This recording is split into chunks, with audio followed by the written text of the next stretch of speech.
Well, I think the doors are open, and if I can, I think we may as well kick off proceedings to this 148th annual general meeting of the Cockburn Association. For those of you who don't know me, my name is Terry Leventhal. I'm the director of the association. Now, regretfully, our president, Sir Sandy Crombie, has had something come up in the last minute and is now unable to attend the AGM, and he passes on his sincerest and deepest regrets to and apologies to the members of the association.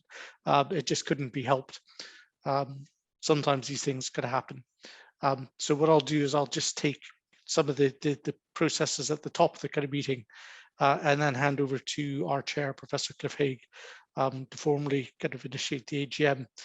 As in the past 2 years, the kind of voting and adoption items on the agenda will be taken kind of as a block vote, and we'll cover off that prior to the Q&A session coming forward, just so that we can actually be clear if people want to make comments or submit views. We can deal with it in a general approach. The minutes of the reappointment will be taken as a general acclamation. So any comments or amendments, please put those in the kind of chat function. And you can make those either kind of generally, or if you wish to just send them directly to kind of DJ Johnson Smith, who will be the receptor for all the comments. And then we can take them as kind of a block. And as previously with kind of elections, the elections this year will be overseen by Andrew MacLeod, our kind of debating kind of vice chair, in the absence of the kind of president. And we will come to that kind of item again. We'll take a kind of a block view of general acclamation and take, I think, in all of these things, silence as being kind of agreement to that. We've received no kind of formal questions in advance from kind of members, and I'm sure we'll have some limited time to the end of that. So if during the kind of meeting, or if you have any particular question you wish to raise, again, use the chat function. And for general questions, if you could just put a Q in front of it, then dash with a question, we'll be able to kind of pick that up in due course.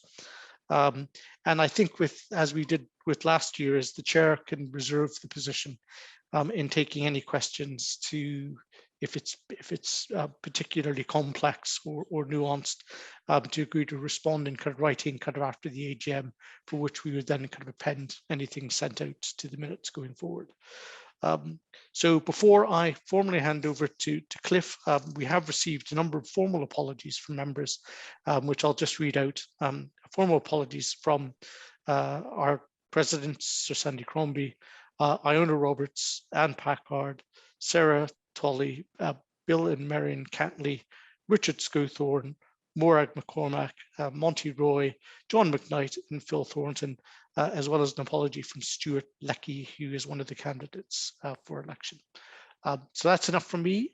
If I can now hand over to Professor Cliff Haig to initiate the formal business in the 148th AGM of the Cockburn Association. Cliff. Thank you, Terry, and welcome everybody, and thanks to you all for coming along to this AGM. As you know, an AGM is a fairly formal bit of business, and we've got three particular purposes in this meeting, as in all AGMs. You're going to receive a report from the council, which you should have already received. We also then, as Terry's touched upon, need to fill vacancies on the council, and then we can consider any other matter arising, and that allows for the question and answer in particular at the end. So just to rehearse the pattern and fill a little bit more detail behind what Terry was saying before we proceed to the minutes. We have had 4 people stepping down from the council this time. These are Andrew MacLeod, who's been the vice chair, Robin Mayer, who's been the treasurer, Alistair Shields, and Mariana Trusson. Andrew and Robin have both served their full term of office, and under the Constitution stepped down and have indicated that that's their preferred option. both having given amazing service over the years that I've been involved with the Cockburn. I really am grateful for the contributions they've made. Andrew, as vice chair, has always been a very informed voice, and you'll hear him later when he gives the report from the Planning and the Policy and Development Committee, which he's chaired. And Robin, of course, has been the treasurer and has kept us on a steady path with clarity and effective information to the council, and worked very closely with Robin and with the bookkeeper, with Terry rather, and with the bookkeeper to ensure that our finances are in order. Alistair has again been a valuable member of council, but work reasons have now pushed him to the decision not to stand for re-election. And Mariana, unfortunately, has some personal reasons, but she remains keen to return to us, and again has made great contribution in terms of her expertise in environmental aspects of building development. We've got two members who are standing for re-election. That's myself, and I'll explain that in a moment, and Alistair Cook, who again has been very active on the Policy and Development Committee. My position is that I was first joined the council in 2016. It was slightly ambiguous under the constitution, the basis of my joining, but I was invited to be chair of the Cockburn at that stage. So I've done a 6-year period, and I was inclined to step back at that, but the view taken by the council was that it would be valuable for the council if I stayed on another year, given that Andrew and Robin were already departing this year. So I've agreed to do that. So although I'm standing, it will only be for a 1-year term. We've had properly nominated proposals for 3 new members: Stuart Leckie, who unfortunately can't be with us, Emily Yates and Peter Williamson. And in all cases, biographies have been circulated to you with the papers. And I see that Emily and Peter are indeed online in the meeting this evening. So no other changes to the council are proposed. And assuming that these that all the people who are now standing or standing for re-election are elected, it will still leave us with some vacancies on the council, 3 ordinary vacancies, and the scope to appoint a further person. We did actually have another candidate who was going to stand, but withdrew quite short notice, and 3 others who we've spoken to, all women incidentally, have indicated an interest in joining the council, but not at the present moment. So what really remains is particularly the issue of the treasurer, which has proved a difficult one to resolve. I think that's true in many organisations, but we go potentially into the new year of the Cockburn without anybody formally taking up that post. And as a working arrangement, Terry is overseeing the finances, working closely with the bookkeeper on it. So that's my kind of introduction to it. And I'd now proceed, if you're happy, to go to the adoption of the minutes, which have been circulated. And again, as Terry said, if you've got comments on these, can you please make use of the chat function to submit your comments or questions, and then we can perhaps pick them up as we go through. So as far as I can see, they're an accurate record, but say if there are any points people want to raise, please send them in, and the team in the office will collect them and ensure that they're addressed as we come to the latter parts of this meeting. So at that point, we go to, sorry, I'm switching screens here. My own report as the chair, which again has been circulated in the matters for the meeting, but I've got a PowerPoint, and if I can work all the technology correctly at this stage, I'll just run through it with you. So I'm going on to share screen, which I think is that one. And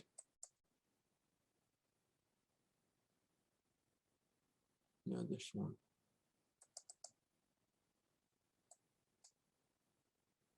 and hopefully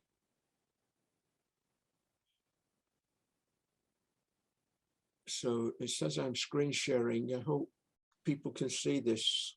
Can Terry just confirm for me that we can see that? Thank you, Cliff. yeah, excellent, thank you. Okay, well, let's just go through this then. I touched on this last year, but it's gone even further, I think, by now. A key feature, I think, of the year and the past 18 months or so has been the extent to which the digital presence of the Cockburn has been greatly enhanced. In particular, the website's been improved. I hope you've had a chance to visit it. If you haven't, I'd urge you to do so.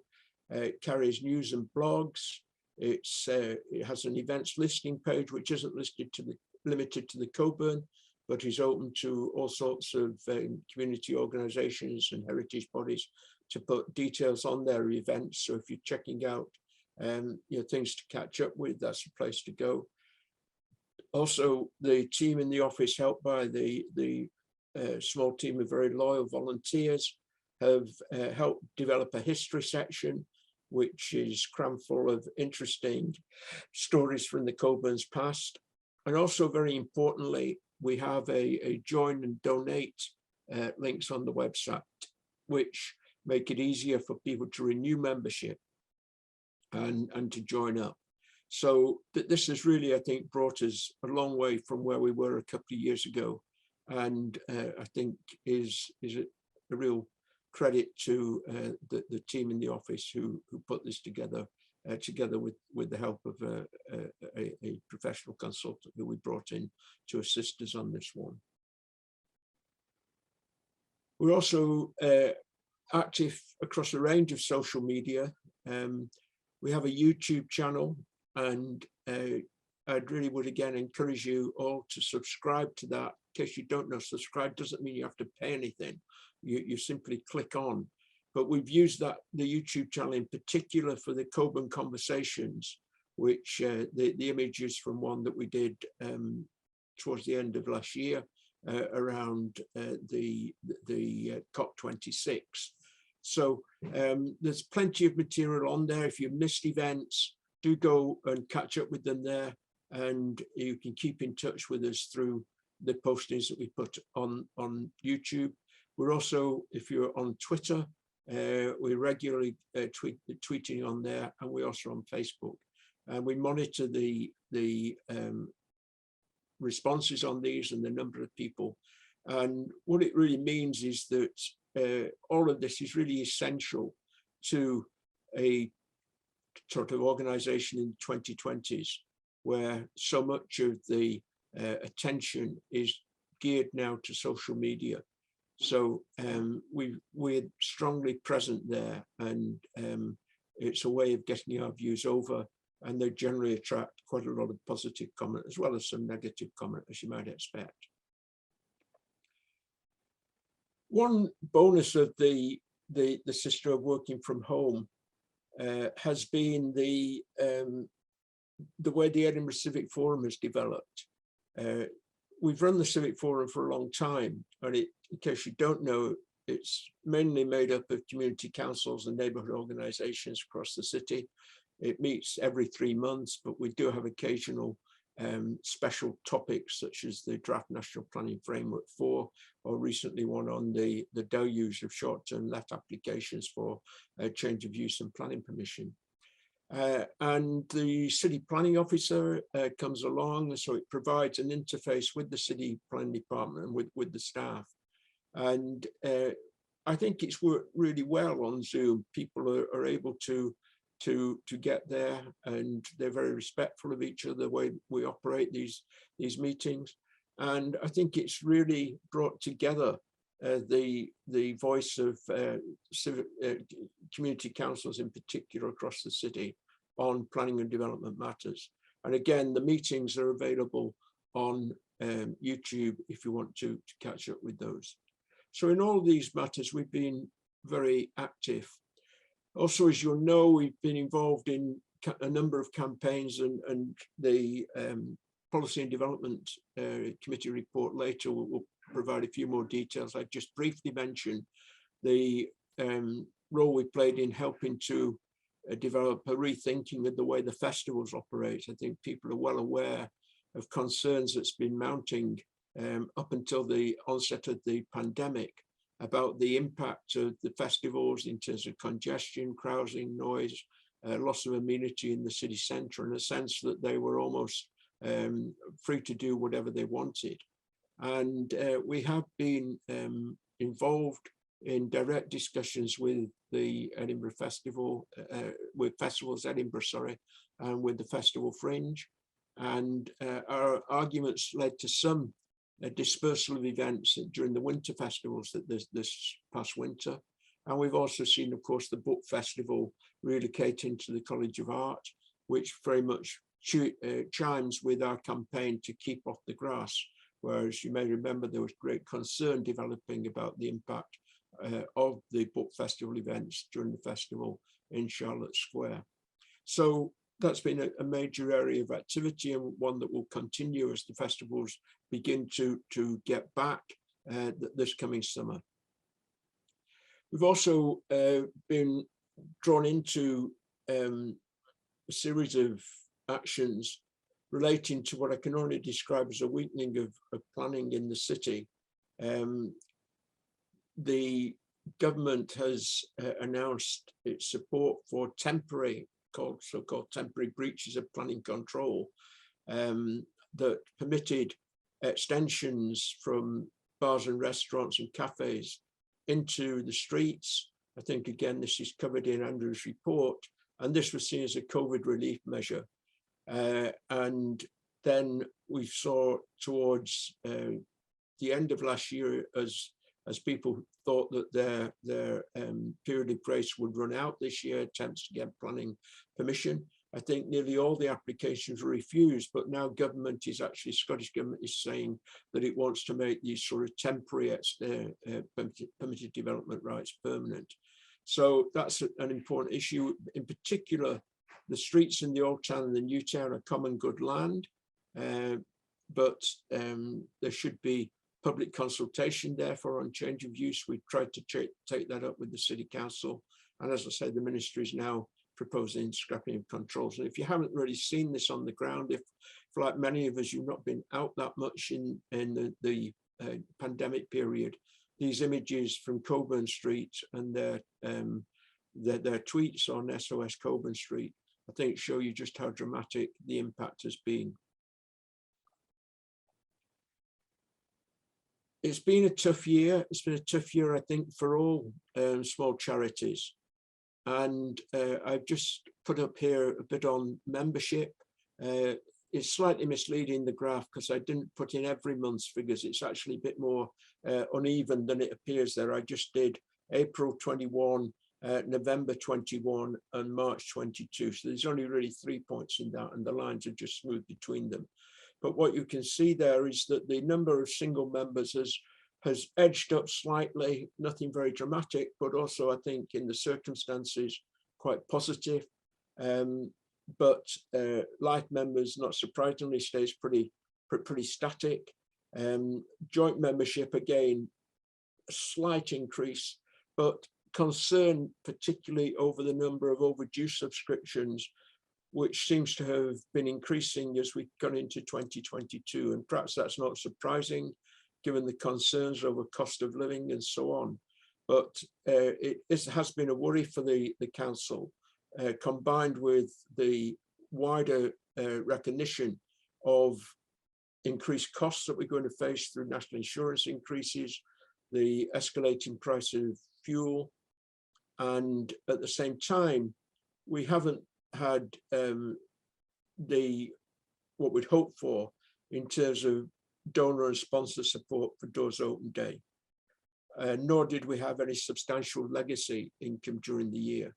And the net result of that is that although we budgeted for a deficit anyway, which is what we've done for a number of years and done so quite confidently, given the assets that we have, that we managed to, which were increasing in value, and managed to sustain us broadly in a neutral position despite an annual budget deficit. What we've seen this last year is that the budget income has fallen short, and we anticipate that will be a case in the current financial year, which ends in September. And also we've got, because of international circumstances, which everybody's aware of, some uncertainty over the value of our assets, which are probably going to be less robust this year than they have been. And so reluctantly in this, with the Dr. Johnson Smith announcing that he was moving on to be director of Scottish Churches Trust, we decided that we would restructure the staffing somewhat, replacing with an intern with a largely administrative function, and help to contain costs in that way. And this might be an appropriate point to pay thanks to all the work DJ has done for us over the last couple of years that he's been with us, and in particular the contributions he's made on social media and generally upgrading our membership data, which has been really crucial. So thanks very much for DJ, and we wish you all the best in your new role. Looking ahead, things don't get any quieter. We've had the draft National Planning Framework 4. The final version will be coming out later in the year. City Plan 2030, the new local development plan, again has been held up, but we expect, again, that will be an item that we are engaged with. As you'll be well aware, after the recent elections, we're going to have a new City Council administration. One has not yet been formed, but we hope that it will give us a way to improve our dialogue with the city, and it's encouraging that a number of councillors on the new administration, new council, have come back to us and said that they're interested in having chats with us about the things that we're campaigning on. Short-term LEPs looks like it's going to be a really major issue, given the number of applications that are now coming in as investors try to get a planning permission before the control zone kicks in probably next year. Net zero remains a key issue, of course, with the need to make real progress in the next few years. Major concerns still about streets, the streetscapes, the quality of streets, bins, potholes, but also the whole issue again of open spaces, which we've been so active on over the last few years, with particularly West Princes Street Gardens, which was very hot 2 or 3 years ago, has come to a bit of a halt, but we really need to move on with that. We really need to get some improvements which are perhaps less ambitious, certainly less ambitious than those that were proposed in the Quake project, but which could really make a difference, and particularly in terms of disabled access to the gardens. And hopefully, fingers crossed, we will be able to return to face-to-face meetings at some point during this year. And we hope to start that with a reception for members as soon as that can be safely arranged. Finally, where are we? What are we as an organisation? These are some of the comments that have come into us on the left there, as to why people are members of the Cockburn. In some ways, we ask people to part with good money for largely an expression of support for our activities. And these are some of the reasons why people have said they were renewing membership. The courage to speak out against power and wealth, so that what makes Edinburgh such a wonderful place to live is maintained for future generations. An independent voice for Edinburgh residents on issues of the built environment and resources in the city. One particular reaction to a particular development there in the former Sick Kids building, and the whole issue again of parks and open spaces, which I've already touched upon. So in summary, I believe, and I hope you agree with me, that the Cockburn stands out as an informed organisation. We've got great talent amongst the membership and great experience, which we can draw upon and do. We're independent. We depend not on money coming from big sponsors or anybody else, but largely from our own efforts and the contributions of members and donations. We're a campaigning body. We make no apologies for that. And we stand there for all who love Edinburgh as our unique city. And just finally in this, I'll close this down. and just explain a little bit, because it is quite an important thing. One of the consequences of the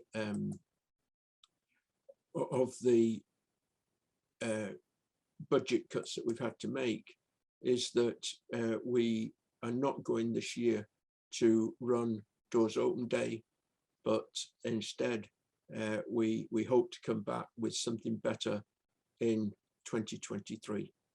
So thanks very much for that, and I hope you're happy to pick up any questions towards the end of the meeting. Thank you. I just need to get out of screen share. Thank you. If you just click on the share screen and start and click on, there we go. Right, yeah, okay. So at that point, I think we go to the policy and development. It's a report from the Treasurer. Treasurer, yeah, Treasurer next. Robin. Lovely. Okay. Thank you very much indeed, Terry, and good evening to everyone. The statement of financial activities and balance sheet for the year ending 30th September 21 are set out in the report, which has been sent to you. They have been inspected by our accountants, Chin and Tate, and were approved by the Cockburn Council on the 8th of March 22. The full accounts are available on our website. At our last AGM, I indicated that the adverse impact of the pandemic on our finances was likely to continue, and that a further financial deficit for the year to 30th of September of between 50,000 and 60,000 should be expected. The actual operating deficit for the year, that is income less expenditure before movements in the value of our investments, was £52,871, so roughly in line with the forecast. I am, however, pleased to report that because of a substantial increase in the value of our investments of £74,358, we actually ended the year with funds, that is investments plus cash, carried forward of nearly 637,000, an actual increase of over 21,000. Just very quickly on the operating deficit of 52,871, it was 8,000 higher than the previous year, and that was caused mainly by a drop of income of nearly 7,000. Subscriptions, donations, and dividends were all down, in part compensated for by increases in Doors Open Day and event income, and we also received a small legacy. Costs remained under control at just over 104,000, or 1% higher than the previous year. If you can just move on to the next slide, Terry. Thank you. Turning to this year, which we're now halfway through, we continue to face a challenging set of financial circumstances, as Cliff has referred to,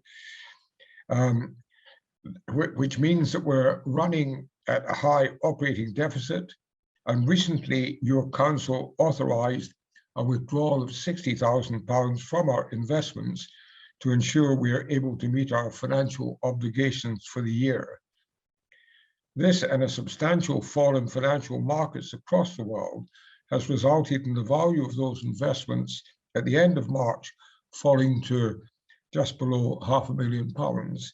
And since then, we have seen further reductions. While we're not in any immediate danger of being unable to fund our activities, these circumstances are not sustainable in the medium to long term, and Terry and the trustees are examining what needs to be done to increase income and reduce costs to ensure that the Cockburn continues with its important work. And Cliff in his report referred to some of the changes which we are making. I need just to emphasize that your continual support is vital, with regards to subs, subscriptions, donations, and in particular, legacies. Legacies over the years have been particularly important, and I would urge you to look at whatever you can do to remember us in your wills.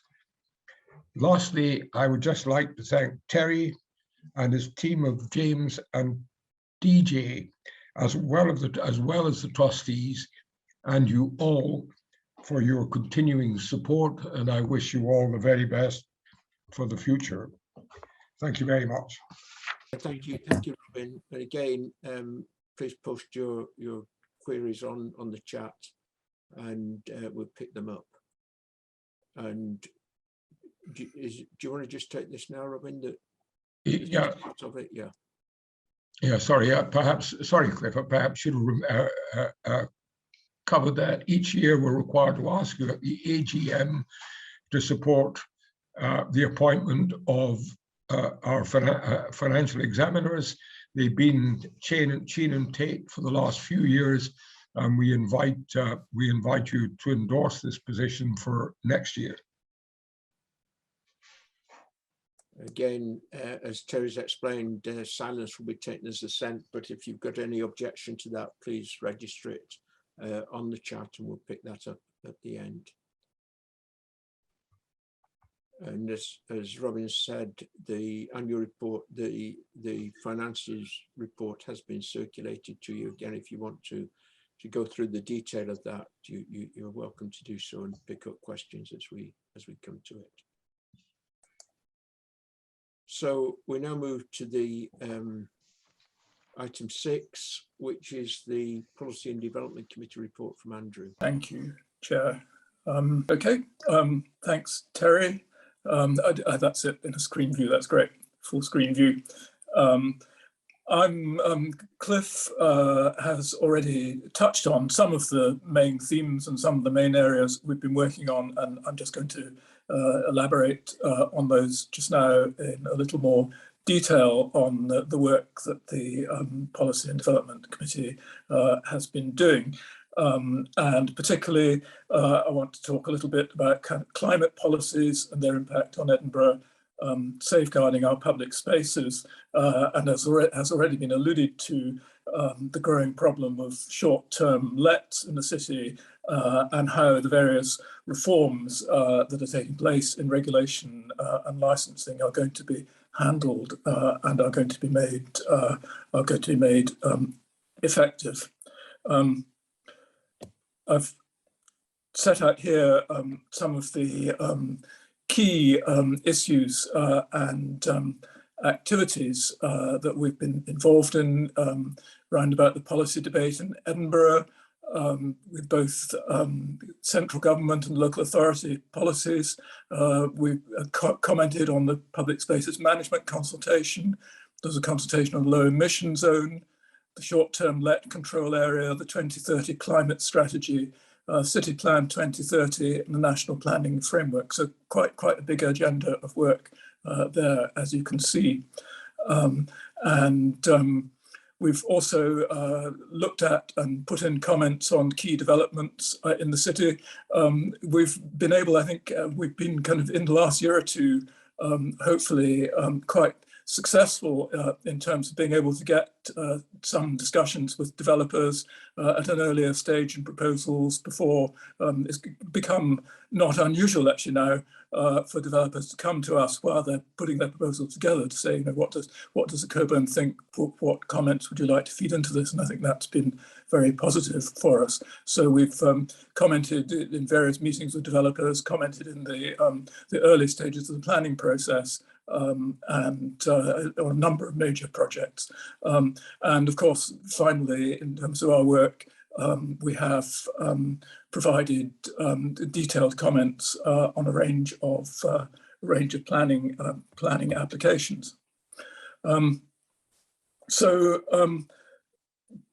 on to just where we are, the future, and where we are as a city. Clearly, the kind of background and the context for our work is that when we're coming out of the pandemic, the economy has made a recovery. seems to be still quite the kind of, there are obviously issues and risks around about the economy, inflation, geopolitical risks, public health risks still around the pandemic, but still overall at the moment quite a high level of confidence. Certainly our experience over the last year has been that there's a continuing significant pace of development going on in the city, and I think it's been quite a substantial task for us to keep up with that. Although there have been, and that has happened despite what we all know about the kind of resource constraints, disruption to supply chains, and so on, and the inflation spike that we're experiencing at the moment. It's obviously uncertain where all of these factors are going to take us in the future, but certainly where we stand at the moment, we certainly seem to be in a position where confidence remains high, and the kind of level of development in the city remains at quite a high level. And of course, over all of this, as the chairman referred to, is climate change and how we respond to climate change. And that has been the kind of how we see Edinburgh in going forward in its efforts to tackle the climate emergency. Net zero Edinburgh has been one of the major themes for us. There was, as members will be aware, both in Edinburgh and everywhere, there was a lot of activity towards the end of last year in the run-up to COP26, when all manner of whole range of public and private organisations published policies and strategies in terms of their approach to climate change, and that included City Council published a climate strategy that we commented on. We were broadly positive towards that strategy. We felt it was going in the right direction. A lot of it built on existing city policies. We did feel that some of it could have been more specific and more ambitious, but we very much supported the general aims and direction of the strategy. I think the main comment I think we really had, well, two main comments, as I say, the kind of level of ambition, which we felt maybe could have been more, and also the whole issue, which I think is an issue across climate change policy generally for government and for private organisations, is how we're going to get the sort of the buy-in from individuals and the changes in behaviour from citizens that will be needed, in the acceptance of changes of behaviour and changes of ways of living that will be needed if we're going to tackle, if we're going to be able to tackle climate change effectively. And I think a kind of very telling statistic in the council's consultation document is that 50% of carbon emissions in Edinburgh come from residents, and of that 50%, 32% comes from car use and 61% comes from private buildings. So I think that gives you an idea of the level of contribution that we all as citizens make to the climate change problem, and the sort of changes that will be required, and changes in behaviour that will be required if we're going to make progress that we need. So we certainly, when we were talking about this, felt and came to the conclusion that there was a significant role that the Cockburn could and should play in terms of keeping an eye on this issue and trying to encourage, highlight the need for and encourage citizen engagement in climate change. One of the things we did was to sign Scotland's Civic Charter on climate change, which involved supporting the recommendations of Scotland's Climate Change Assembly, which was essentially a citizens' jury on climate change. And it had a very wide-ranging set of recommendations put together, as I say, by a group of private citizens. And that civic charter was supported by a wide range of public, private and voluntary organisations. And we certainly felt it important and significant that the Cockburn Cockburn Council agreed to put our name to that statement. We're also involved in the Edinburgh Communities Climate Action Forum, which brings together a range of local and city level bodies to talk about climate action, and the Edinburgh Million Trees City Forum, which again is clearly the whole encouragement of tree planting, the encouragement of action to absorb carbon as well as to reduce carbon emissions, clearly a key issue. So we see this as an important area, a very important area for the Cockburn going forward. Moving on to the public space and common good. The chair spoke a little bit about our record on campaigning on public space. We responded to the council's consultation. We said that there should be we believe there should be an absolute right of access to public space, parks, gardens, civic squares and streets. And that if we are going to have commercial events, we're not against commercial events as such, but it should start from the principle that those do not infringe on access, and they don't limit people's enjoyment. I think it's become clear in the pandemic the importance that our public spaces have, and the kind of recreational and environmental benefits that we can get from them. This is something I think is one of the joys of Edinburgh, actually, is the various beautiful public spaces that we have, both in the centre of the city and actually all around the city. And I think we have seen it as an important role and function of the Cockburn to be involved in that debate and to try and do whatever we can to protect these spaces. These issues have arisen as the chairman mentioned. Issues have arisen right about the winter festivals. We've been very concerned about the damage that took place in East Princes Street Gardens as a result of the winter festivals in recent years. And we've pressed very hard, both for the dispersion of events and also for moving events onto, or moving infrastructure onto hard ground rather than on soft ground and grass to limit the damage. So that's been an issue, particularly with the Winter Festival at East Princes Street Gardens. There have been issues in West Princes Street Gardens around some of the, particularly summer sessions, some of the events, some of the kind of music events that take place, and the limitations on access that those have involved. And we've put in strong comments about that. And we also, at the moment, we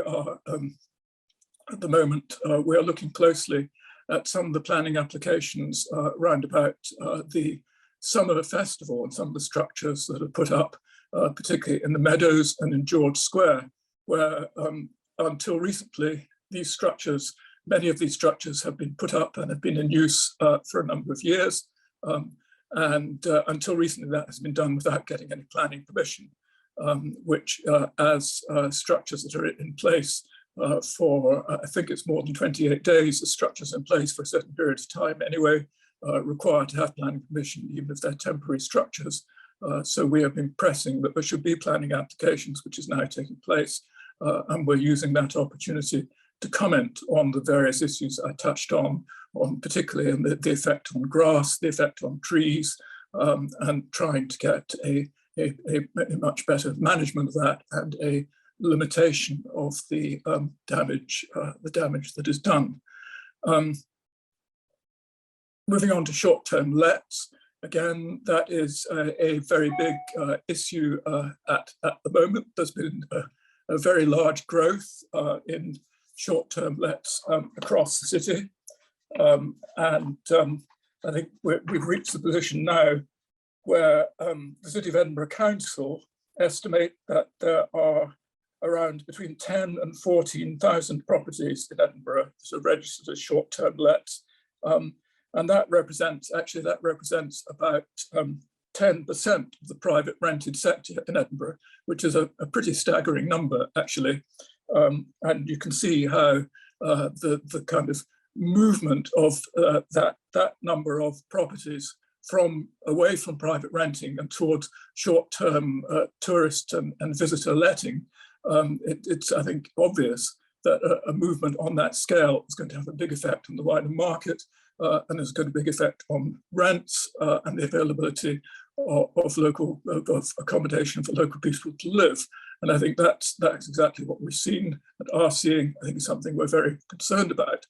Also, the short-term lets also raise issues about the effect, particularly in tenement stairs, the effect on local residents, noise nuisance, loss of amenity, loss of opportunity, again, for loss of opportunity, not just to find a flat, but loss of opportunities for people to find flats, particularly in certain areas of the city, particularly the city centre areas. The result of all this is that proposals are coming forward, and there is now legislation to provide for the regulation of short-term lets to ensure that that planning permission is applied for and introduce a licensing scheme. And there have been a number of consultations on and proposals put forward over the last 12 months or so. And we have been, as the Cockburn, we have been very strong in supporting the need for action to be taken. I think our concern now, as the chairman alluded to, is that with this new structure of legislation and licensing regulation and licensing coming into place, I think these are developments that we very much welcome. But we're now beginning to see, I suppose, an inevitable consequence of this. We're now beginning to see a surge in planning applications. And I think there were, if I think I remember correctly, it's over 100 applications for planning permission for short-term lets in the last planning list. And I think there is a concern about the ability, how the planning department are going to handle this, the ability of the system to actually deliver the kind of proposals and the kind of regulation that we've been promised, and also how effective the whole enforcement of the new structure is going to be. So these are certainly issues we're watching very closely, and we will focus we're focusing very much on over the next few months. Just moving on to some of I touched on earlier, just our function in relation to developments and the way that we have been able in quite a number of developments to get into earlier stage discussions. These are here on this slide just a number of the major developments that we have been involved in at different stages. The proposals for the Jenner's building in Princes Street that in principle we're very supportive of, in terms of maintaining what is one of the historic landmarks, but really both I suppose a historic and almost sort of cultural landmark for Edinburgh. I mean, Jenner's has always been one of the sort of outstanding buildings and places to go in Edinburgh. And I think if the character of that building can be developed and maintained, then I think that would be a huge benefit, and that's certainly something that the Cockburn supports. Haymarket Rosebery House, where there's a proposal for a very large and bland office building that we are not so happy about and have raised a number of comments. We were fortunate and privileged, again, in relation to the new Dennard Centre, to share in a presentation from the trustees and the architects just before the planning application went in, and we're very supportive of that. That proposal has gone through a number of changes as just over time, just in relation to the many of you, I'm sure, will know the judicial review that took place. It's now a slightly different development from what was originally proposed, but we're still very strongly, very positive, very strongly supportive of it. And it has the potential, I think, to be a cultural hub and centre in the centre of the city, which I think, and as well as the huge contribution it will make to musical life and to the Scottish Chamber Orchestra. The Camo housing development, Again, another intrusion into the green belt, which we've objected to. Cameron Toll, there are proposals for major development. I think it's been, so far, there is an early stage, a planning, a PAN. Proposals have been put in. We're not yet at the stage of a specific planning application, I think I'm right in saying. And it's rather early to make a concrete assessment of what the proposals mean, but we certainly raised a number of questions on those. So just to come to a conclusion, a lot of development still going on. I think there's a real need for vigilance by the Cockburn, engagement by the Cockburn. We need to assert the principles, as we are doing in relation to open space, of public benefit. We need to do that strongly, and that's what we've been trying to do. And I think we need to assert that we can't just let, particularly in relation to our public space and parks, we can't let things just be driven by the prospect of financial gain of market factors. And indeed, I think from some of the research and freedom of information we've been able to get, is not even really clear to us that there is very much financial gain to the council from some of the commercial activities that it undertakes. Certainly not financial gain to the council in relation to what we would suspect the financial gain is to the developers and event companies. And finally, the climate challenges. And I think the whole climate issue clearly runs through now all of the policies and all of the work that we do. It's something that we have been paying and need to pay very close attention to. And it's obviously just going to be a huge theme. I think it's going to be at the centre going forward of a lot of what we do. And I certainly do think there's a big opportunity for the Cockburn to play its part in that, and to give a voice to citizens and to press for the council to engage people widely and involve the whole community in the action that will need to be taken. So that's a quick summary of what we've been doing, what the group has been up to over the last 12 months. As the chairman said, this is my final report as the convener of the Policy and Development Committee. And I'll be leaving the council after this meeting.